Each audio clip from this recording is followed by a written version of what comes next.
There are truths that remain buried for decades, waiting for the exact moment to reveal themselves. Like the roots of tobacco plants that grow silently beneath Kentucky's rich soil, feeding on what's invisible until the day comes to emerge with unstoppable force.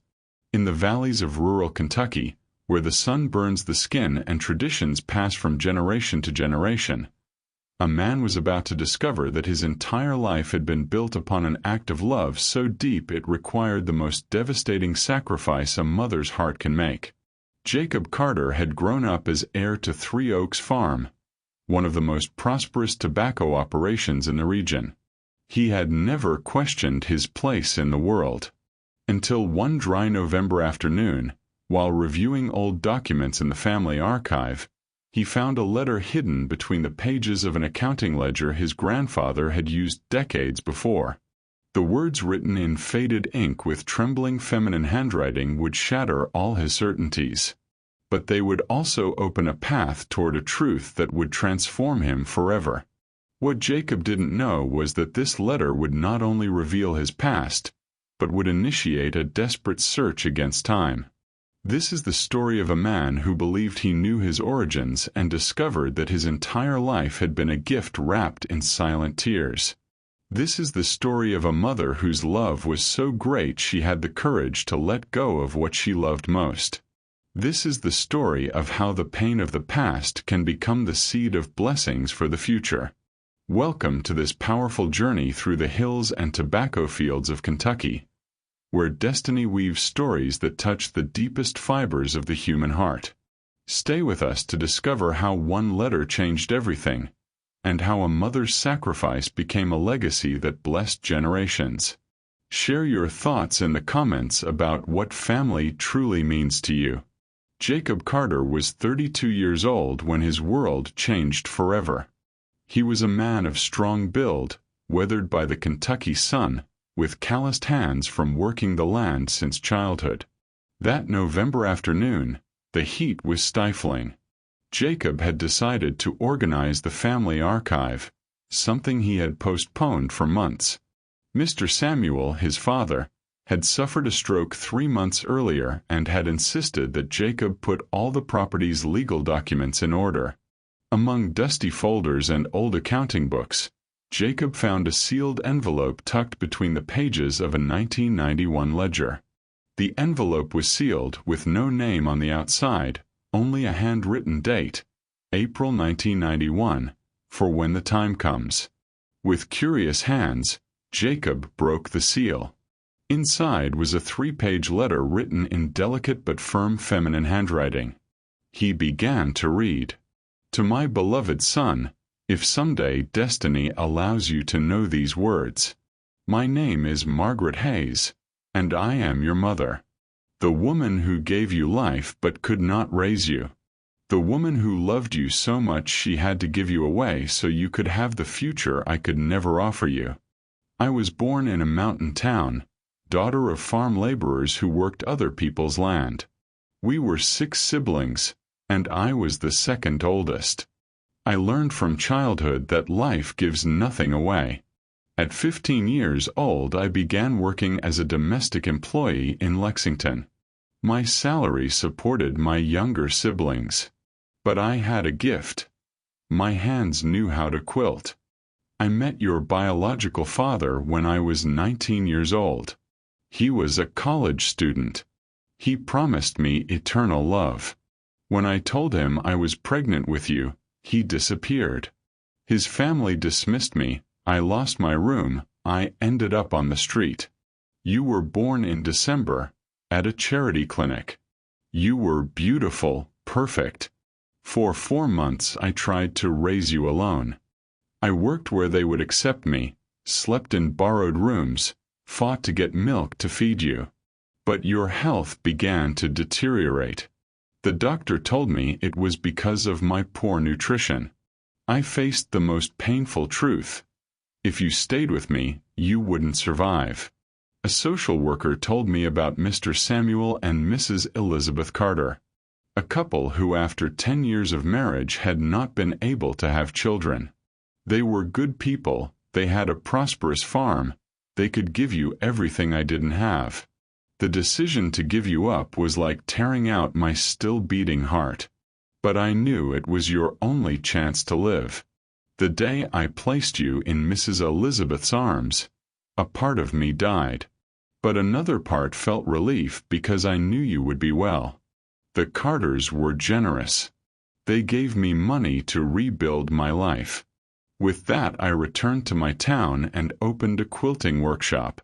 I never married, never had other children. Every quilt I made carried my prayers for you. If someday you wanted to look for me, I left my address with Mr. Samuel. I just want you to know that every day I have thought of you, that my sacrifice was the purest act of love I could give you. You are my son, Jacob. You always will be. With all my maternal love. Margaret Hayes. Written in April 1991. Jacob read the letter 3 times. Each word was a blow that shook the foundations of his identity. His hands trembled. Tears blurred his vision. With the letter pressed against his chest, he walked toward the main house where he found Mrs. Elizabeth preparing dinner. She looked up and, seeing her son's expression, immediately went pale. "You found the letter," she whispered with a broken voice. "Why didn't you ever tell me anything?" Jacob asked with pain more than anger. That night, in the family room, Mr. Samuel told the complete story. He spoke of the years of trying to have children, of the decision to adopt, of how they met Margaret, a desperate young mother struggling to keep her 4-month-old baby alive.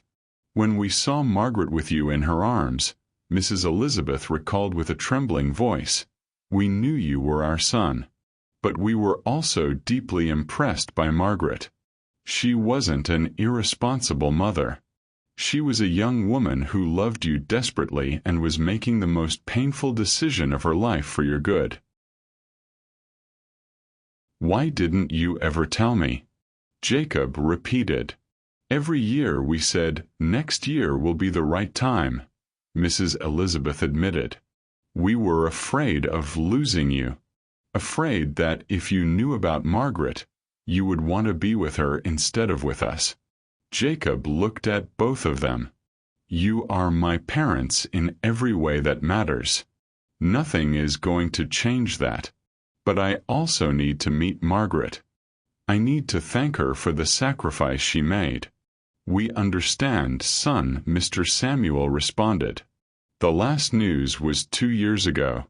Margaret is very sick. Lung problems from years of inhaling chemical dyes in her workshop. She lives alone in her town." "I have the address," said Mr. Samuel, taking out a notebook. "Town of Hazard, Kentucky. Her workshop is called Hayes Quilts. But Jacob, prepare yourself for the possibility that you might arrive too late. That's why I must go tomorrow." The next day, before dawn, Jacob set out on the journey to Hazard. Mr. Samuel insisted on accompanying him. During the journey, father and son talked like never before. "Margaret is a woman of extraordinary dignity," said Mr. Samuel. "She never asked for additional money, never tried to interfere in your upbringing. She only wanted to know you were well. Every year we sent her photographs of you and she responded with blessings and gratitude. She saw how I grew up." Jacob asked, amazed. "She saw every stage. Your first communion, your graduation, when you won the regional tobacco competition. She kept your photographs like treasures." That revelation deeply moved Jacob. Margaret had been an invisible presence in his life, loving him from a distance. In the main square they asked about Hayes quilts. An elderly woman pointed them to a modest house at the end of a cobblestone street. "The workshop has been closed for years. Margaret lives there, but she's very sick. Her niece Claire takes care of her." Jacob's heart beat strongly when he knocked on the door. A woman of about 40 years opened with a cautious expression. "Good morning." "I'm looking for Mrs. Margaret Hayes," said Jacob with a voice he barely controlled. "I'm Jacob Carter." The woman, Claire, studied him carefully. When her eyes rested on Jacob, something in her face changed. "My God," she whispered. "You have her eyes." "I'm her son," Jacob confirmed. "The son she gave up for adoption 32 years ago." Tears sprang from Claire's eyes. "She talks about you every day. She says that before dying she needs to see you one more time. The doctors say she has weeks, maybe days. This is a miracle." Claire guided them to a small room where sunlight entered through a window facing the mountains. On a bed, propped up on pillows, was Margaret Hayes. She was 52 years old, but illness had aged her prematurely. She was extremely thin, with completely white hair pulled back in a braid. She breathed with difficulty, connected to an oxygen tank. But her eyes, the same dark brown tone as Jacob's, shone with a light that illness had not been able to extinguish. When Jacob entered, Margaret was looking out the window. Hearing footsteps, she turned slowly. Her gaze met Jacob's. Time stopped.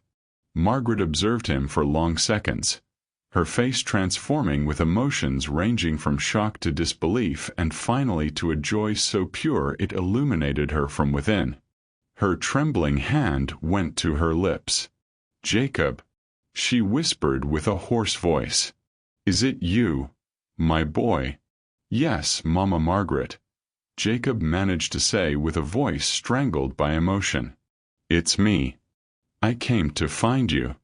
Margaret began to cry with deep sobs. She extended her trembling arms. Jacob crossed the room in 3 steps and knelt beside the bed. Margaret hugged him with what little strength she had. "My boy, my beautiful boy," she repeated through tears. "God heard my prayers.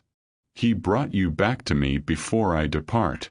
Jacob hugged her carefully, feeling how fragile her body was, but also feeling the strength of the love that emanated from her.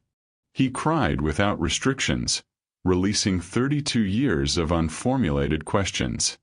Mr. Samuel approached and took Margaret's hand with respect. "Margaret, we should thank you. You gave us the most precious gift. Jacob has been the greatest blessing of our lives." During the following hours, Margaret told Jacob stories that filled the gaps in the letter. She showed him old photographs of his maternal grandparents, farmers with weathered but dignified faces. She showed him the trunk where she kept all the photographs Mr. Samuel had sent her over the years.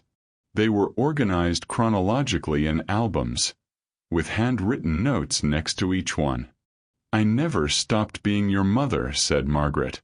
"Although I wasn't physically present, my love followed you wherever you went. Every night before sleeping, I prayed for you." She showed him her work, Appalachian quilts with intricate designs, bags sewn with ancestral symbols, blankets with patterns that told stories. Jacob told her about his life at Three Oaks Farm, about tobacco, about how he had learned the trade since childhood. With each detail, Margaret smiled with maternal pride. But then her expression became serious. She took Jacob's hands urgently. "Jacob, the doctors have given me a few weeks to live. My lungs are destroyed. My body is giving up."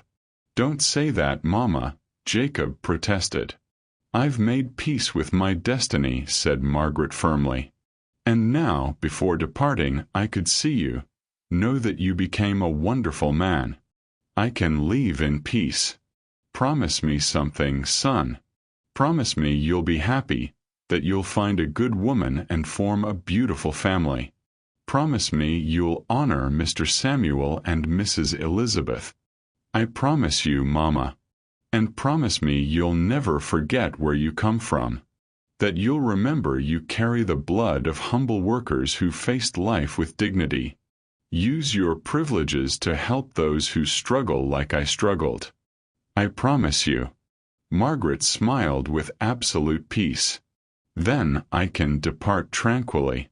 During the following 2 weeks, Jacob traveled daily to Hazard. He canceled all his commitments on the farm and dedicated every available moment to being with Margaret. Mrs. Elizabeth also made the trip several times. The encounter between the two mothers was deeply emotional. Margaret took Mrs. Elizabeth's hands and thanked her with tears. "You are his true mother," Margaret told her. "I only gave him life, but you gave him everything else. That is the love that truly matters." "And you gave him the greatest gift," Mrs. Elizabeth responded. "You gave him life itself, and you had the courage to give him up to save him. We are both his mothers in different ways." During those days, Jacob met his extended biological family. Uncles, cousins, nephews who received him warmly. They told him stories about his grandparents, about family traditions that went back generations. One afternoon, Margaret gave him a special gift, the quilt she had sewn for him when he was a baby, before giving him up for adoption. "This quilt covered you during your first 4 months of life," said Margaret with emotion. "I sewed it while you were in my womb, putting into each stitch my dreams for your future. I want you to someday cover your own children with it." The last significant conversation occurred one afternoon when Margaret had a moment of exceptional lucidity. "Jacob, I've had a hard life, full of pain and loneliness. But if I had to live it again, knowing all the suffering that would come, I would make exactly the same decisions. Because seeing you now, knowing you became this wonderful man, is worth all the pain I carried. It wasn't in vain, Mama. Your sacrifice gave me life, opportunities, a future." Margaret smiled with absolute peace. "Then I can leave tranquilly. My life had purpose." 2 days later, in a silent dawn while Jacob dozed in a chair next her bed, Margaret Hayes stopped breathing. Her departure was so gentle that Jacob only noticed when the silence changed quality. She had died in peace, after having closed the circle that had remained open for 32 years. Margaret's funeral was held in the small-town church, filled with people whose lives she had touched. Jacob organized a beautiful ceremony that honored both Appalachian culture and Catholic traditions. The headstone he had made said, "Margaret Hayes, 1971 to 2023. Quilter by trade, mother by heart. Woman who loved so much she had the courage to give away what she loved most. Her sacrifice was the seed of blessings." In the following weeks, Jacob remained in Hazard organizing Margaret's affairs. He paid her medical debts, established a fund to help the town's quilting women, donated the workshop so it could become a traditional quilting school. But the deepest change occurred within Jacob himself. Now he completely understood who he was. Simultaneously son of Margaret Hayes and of Samuel and Elizabeth Carter.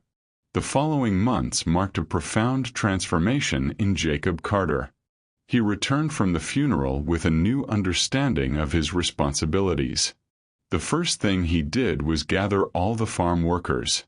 And for the first time, he publicly told his story. His humble origins, Margaret's sacrifice, his adoption by the Carters.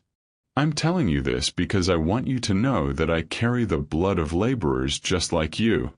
My maternal grandfather cut tobacco his whole life on other people's land. That is my heritage as much as Three Oaks Farm is." Jacob announced significant changes. He implemented a profit-sharing system, improved workers' housing, established an emergency fund. But the most significant change was the establishment of the Margaret Hayes Scholarship Program.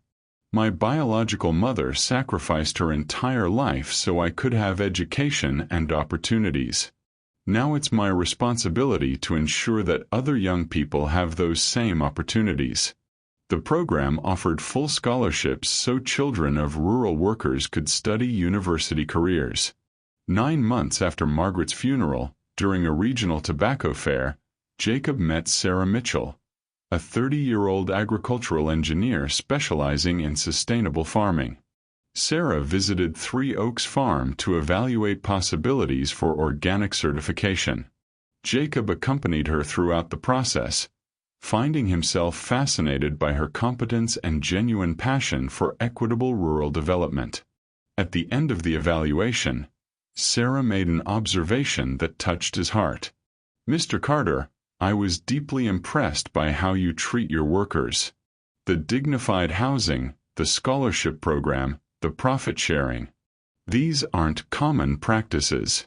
May I ask what motivated you?" Jacob decided to tell her the complete story. Sarah listened with growing attention, and when he finished, her eyes were moist. "That's one of the most beautiful stories I've heard," she said with genuine admiration. "And the fact that you've transformed it into concrete action says a lot about your character." During the following months, while Sarah supervised changes at Three Oaks Farm, the relationship gradually evolved from professional to personal. Jacob discovered that Sarah shared his fundamental values. The courtship was respectful and deep. Jacob took her to see Margaret's grave in Hazard, showed her the quilting workshop that was now a community school. Sarah was deeply moved by how Jacob honored both parts of his heritage. 8 months after meeting, Jacob proposed to her in front of a large photograph of Margaret. "Sarah, I've brought you here because I want to ask you to marry me in the presence of my mother Margaret, so she knows I'm keeping the promise I made to her. Margaret taught me that true love is sacrifice. I want to build a life with you based on that kind of love." Sarah accepted with tears of joy. Now, before we continue with this adventure, leave your opinion in the comments about this story. This is very important to us and makes a difference.